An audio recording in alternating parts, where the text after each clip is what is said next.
Pemandangan baliho pilkada membanjiri setiap sudut kota Makassar jelang pilkada serentak 2024. Namun sayang, tak sedikit baliho dipasang di pohon dan menggunakan paku.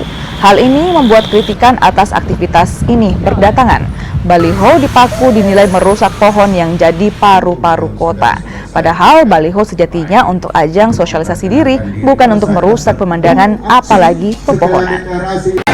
Ya, harus kita memanfaatkan kemajuan teknologi. Khususnya saya perintahkan seluruh tim jangan coba-coba ada yang pasang alat-alat kepada saya manja-manja di jalan.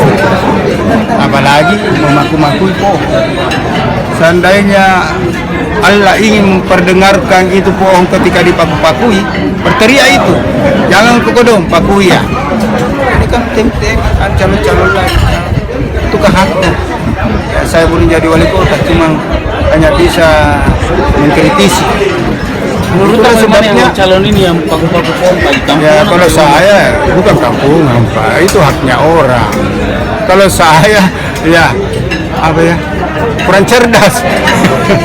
Karena masa belum jadi pemimpin sudah membuat kotor kota Makassar.